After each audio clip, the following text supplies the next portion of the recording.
Hello and welcome everyone to VV services. आज हम हमारी फर्स्ट यूनिट का थर्ड टॉपिक स्टार्ट करने वाले हैं, that is marketing environment. Marketing environment basically is divided, अगर ब्रॉडली उसको क्लासीफाई करें तो दो कैटेगरीज में डिवाइडेड है, that is micro environment and macro environment.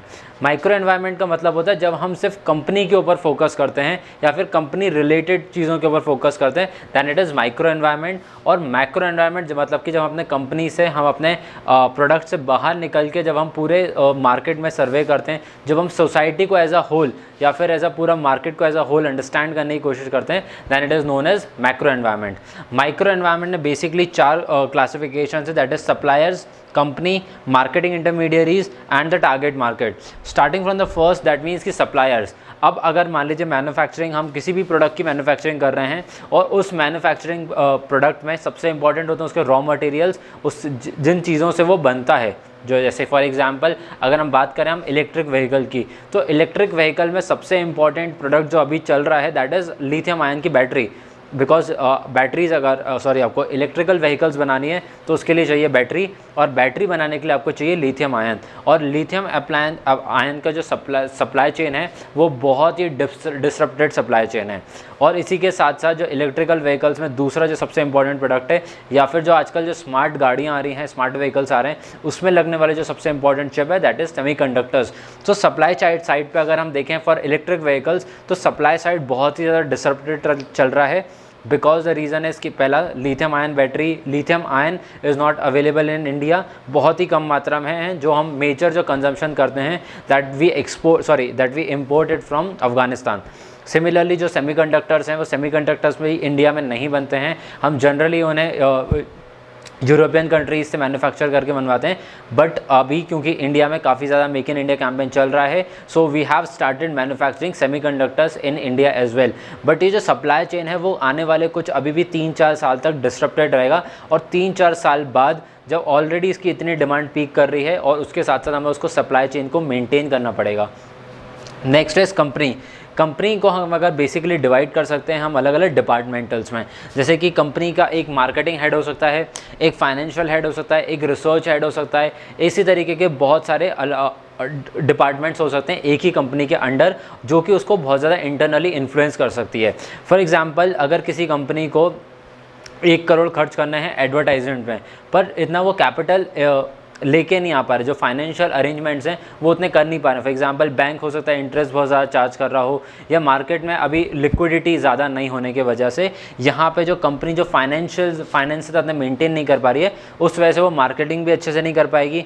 उसकी वजह से वो अपने एम्प्लॉयज़ को, हो सकता है कि जैसे हमने पिछले कोविड लॉकडाउन्स में काफ़ी ज़्यादा देखा था कि बहुत ज़्यादा ले ऑफ्स हुए थे, कंपनीज ने बहुत ज़्यादा ले ऑफ्स किए थे जो क्योंकि वो उनको सैलरी पे नहीं कर पा रहे थे। तो ये इम्पैक्ट करता है इंटरनली। माइक्रो एनवायरनमेंट में आता है कि हम किस तरीके से अपने रिसर्च एंड डेवलपमेंट टीम को देखते हैं, किस तरीके से हम अपने सेल्स टीम को, एडवर्टाइजमेंट टीम को, मार्केटिंग टीम को, अलग अलग टीम्स को हैंडल कर पाते हैं, और उनको कोरिलेट करके, इंटरमीडिएट करके किस तरीके से एज अ होल एक टीम काम करते हैं।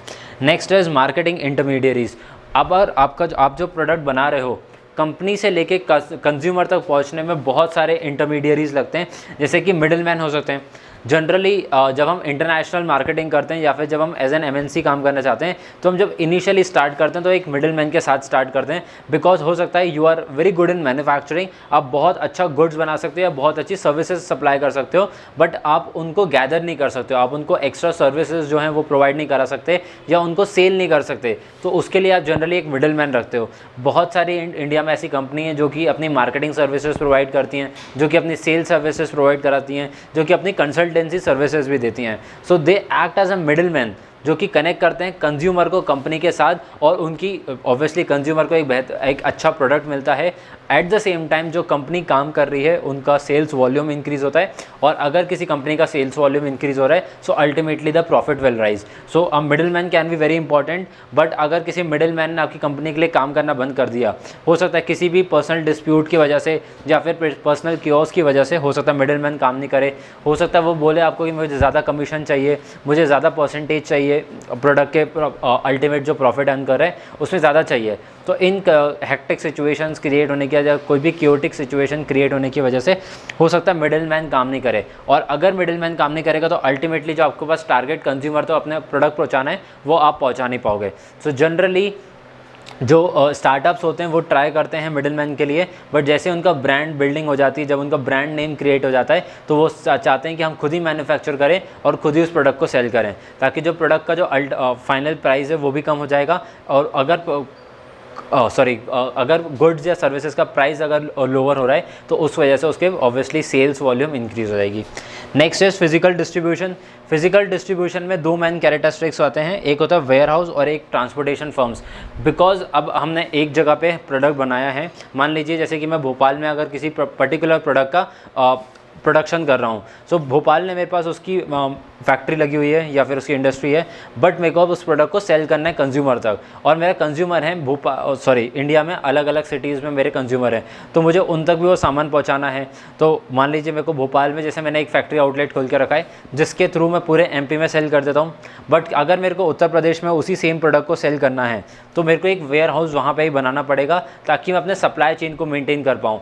इसी तरीके से अलग अलग स्टेट्स में, या फिर अगर मेरी प्रोडक्ट की बहुत ज़्यादा डिमांड है तो मेरे को हर एक डिस्ट्रिक्ट में एक वेयर हाउस खोलना पड़ेगा।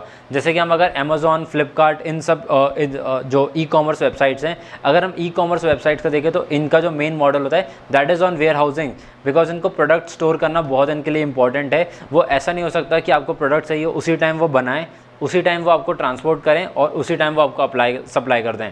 सो इस टाइम ड्यूरेशन को कम करने के लिए उनको वो पहले से वेयर हाउसिंग करके रखते हैं। Next is transportation firms. पहले ट्रांसपोर्टेशन के सोर्सेज देखते हैं। ट्रांसपोर्टेशन के सोर्सेज क्या क्या होते हैं? एक तो सबसे common that is are railway, जो कि चीपेस्ट सोर्स ऑफ ट्रांसपोर्टेशन है, बिकॉज हमें पता है कि एक बार में बहुत ज़्यादा सामान हम लोड कर सकते हैं। जैसे कि अगर हम कोल का ट्रांसपोर्टेशन देखें तो वो सिर्फ होता है रेलवेज़ के थ्रू। बट अगर हम देखें ट्रांसपोर्टेशन पेट्रोलियम का, से इंडिया में जो पेट्रोलियम का ट्रांसपोर्टेशन होता है फ्रॉम, अगर हम सऊदी अरेबिया देखें या फिर किसी कुवैत से देखें या किसी भी गल्फ़ कंट्री से देखें जो इंडियाज़ में हम पेट्रोलियम लेके आते हैं, दैट इज़ थ्रू शिप्स, मतलब कि हम वाटरवेज़ के थ्रू लेकर आते हैं। सो वहाँ पे वाटरवेज़ क्यों इंपॉर्टेंट है? बिकॉज इंडिया से अगर हम कनेक्टिविटी देखें सऊदी अरेबिया की, तो रेलवे कनेक्टिविटी नहीं है, तो हमें या तो रोडवेज़, एयरवेज़ या फिर वाटरवेज़ से लाना पड़ेगा। वाटरवेज़ में हमें काफ़ी ज़्यादा चीप पड़ जाता है एज़ कम्पेयर टू एयरवेज़, इस वजह से हम प्रेफर करते हैं वाटरवेज़। बट अगर हमें कुछ बहुत ज़्यादा डेलिकेट सब्सटेंसेस ट्रांसफ़र कर रहे हैं, फॉर एग्जांपल अगर हम वैक्सीन्स ट्रांसफ़र कर रहे हैं, तो vaccines are generally transported through airways, because एक तो वो उनका साइज़ बहुत छोटा होता है, तो हम एक ही कंटेनमेंट में काफ़ी ज़्यादा वैक्सीन्स को कैरी कर सकते हैं। एट द सेम टाइम जो वैक्सीन्स होती हैं वो बहुत ज़्यादा डेलिकेट होती हैं, बिकॉज हम उनको स्टोर करते हैं वायल्स में, और वायल्स में स्टोर करने के बाद उनकी एक तो लाइफ स्पैन बहुत कम होता है, तो अगर वो एक्सपायर होगा, वाटरवेज से लेके गए उनको टाइम लग गया, या रोडवेज से लेके गए और उन्हें टाइम लग गया पैसे बचाने के चक्कर में, तो वह एक्सपायर हो सकते हैं, या फिर उनको डैमेज भी हो सकता है। तो डैमेज से सिक्योर करने के लिए और एक्सपायरी डेट को कंज्यूम करने के लिए, एक्सपायरी डेट के अंदर कंज्यूम करने के लिए हम ट्राई करते हैं कि जो मेडिसिन हैं, जो ड्रग्स हैं या फिर जो वैक्सीन्स हैं, they are transmitted through airways. Similarly India में बहुत सारे ऐसे फर्म्स हैं, जैसे हम अडानी पोर्ट्स की अगर बात करें तो अडानी पोर्ट्स इसमें बहुत ज़्यादा इंपॉर्टेंट रोल प्ले करता है, बिकॉज जो इंटरनेशनल कनेक्टिविटी है that is provided through Adani ports majorly. बाकी हमारे पास इंडिया में बहुत सारे पोर्ट्स हैं जो कि सेम काम करते हैं। Next is market survey agencies and market service agencies. Basically एक company as an indigenous company, अगर मैंने कोई स्टार्टअप किया है तो मैं इनिशियली खुद ही जाके अपनी कंपनी की मार्केटिंग नहीं करूँगा, बिकॉज उसके लिए बहुत ज़्यादा एक्सपर्टीज़ की ज़रूरत होती है, और अगर मुझे अपने कंपनी में मार्केटिंग हेड हायर नहीं करना है तो मैं इस सर्विस को आउटसोर्स भी कर सकता हूँ।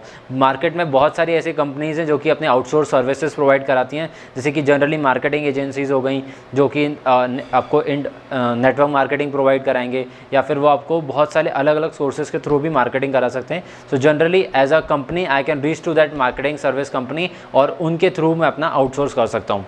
Lastly financial intermediaries. अब मुझे कहीं से मेरे को प्रोडक्ट बनाने के लिए, प्रोडक्ट बेचने के लिए, मार्केटिंग करने के लिए, अपने एम्प्लॉयज़ को सैलरी देने के लिए मुझे कैपिटल की ज़रूरत है, और वो कैपिटल अरेंज मैं कैसे कर सकता हूँ? थ्रू फाइनेंशियल इंटरमीडियरीज, जिसमें सबसे कॉमन आते हैं banks, NBFCs and there are various other sources जहाँ से मैं कैपिटल अरेंज कर सकता हूँ। So this comes under marketing intermediaries, जो कि मार्केट को और कंपनी को कनेक्ट करने में हेल्प करता है। Next and the last one is the target market. As discuss in the last class कि हमारा टारगेट मार्केट क्या होता है। एक कंपनी के लिए वो फॉर एग्जांपल अगर कोई इंडिया में अपना प्रोडक्ट को केटर कर रहा है तो उसके लिए 130 करोड़ 140 करोड़ जो लोग हैं इंडियन सिटीजन्स हैं, वो उनके लिए कम्प्लीटली एक मार्केट कैटेगरी में नहीं आ सकते, बिकॉज सब लोग अलग अलग कैटेगरीज को बिलोंग करते हैं। So depending on the categories the subject is divided, the market is also divided. So एक टाइप का मार्केट होता है कंज्यूमर मार्केट। बेसिकली जो FMCG प्रोडक्ट्स होते हैं वो कंज्यूमर मार्केट के अंदर आते हैं, बिकॉज वी नो कि everyone will eat rice, everyone will eat wheat, similarly सभी वेजिटेबल्स खाते हैं, सब फ्रूट्स खाते हैं। सो जो डेली हमारे FMCG प्रोडक्ट्स होते हैं they come under the consumer market. Next is industrial market.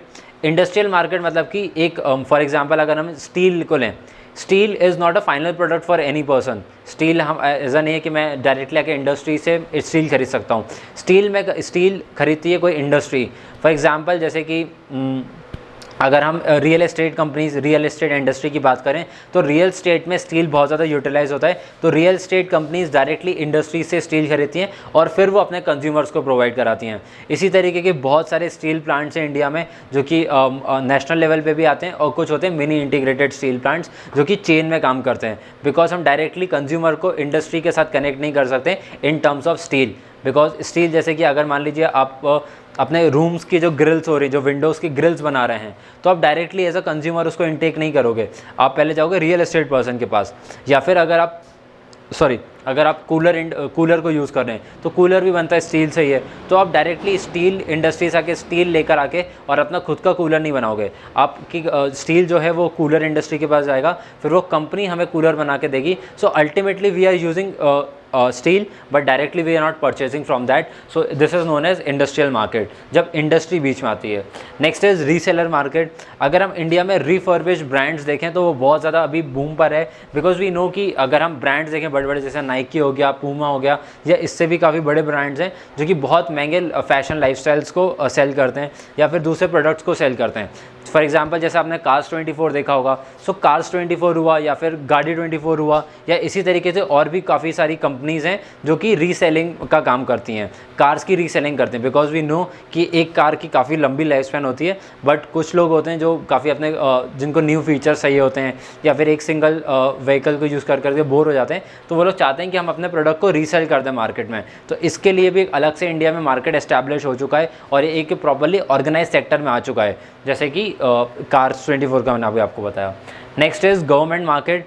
Government market basically जब government as an intermediary act करता है या फिर जब गवर्नमेंट किसी पर्टिकुलर बिजनेस में अपने शेयर होल्डिंग्स रखता है। जैसे कि हम अगर LIC का एग्जांपल लें तो LIC is a public owned company जिसको अभी प्राइवेटाइजेशन करने वाले हैं, but still it is a company, public owned company, और आने वाले टाइम में भी इसका जो मेजर शेयर है वो गवर्नमेंट के पास ही रहेगा। बट स्टिल जहाँ पे गवर्नमेंट इन्वॉल्व हो जाती है तो उसको हम बोलते हैं government market, and the service is provided by government, for example IRCTC। Next is international market, जब हम अपने ही कंट्री में बनाए हुए प्रोडक्ट को दूसरे कंट्रीज़ में सेल करते हैं। फॉर एग्जांपल जैसे हम रिलायंस रिटेल का एग्जांपल है, रिलायंस अपने प्रोडक्ट्स इंडिया में भी सेल करता है और इंटरनेशनल ब्रांड्स में भी सेल करता है। सिमिलरली अगर जो नाइकी का अगर एग्जांपल है तो नाइकी का जो इंडियन मार्केट है, for them it is an international market. और इसी तरीके से बहुत सारे एग्जांपल्स हैं, बिकॉज अभी कंपनीज ट्राई करती हैं कि वो फॉरेन कंट्रीज़ में जाके अपने प्रोडक्ट को सेल कर पाएँ, and hence they start an international market, और दूसरी कंट्रीज़ में जाके पर्टिकुलर प्रोडक्ट को सेल करना स्टार्ट करते हैं। So this was all about marketing environment, and this was brief about micro environment.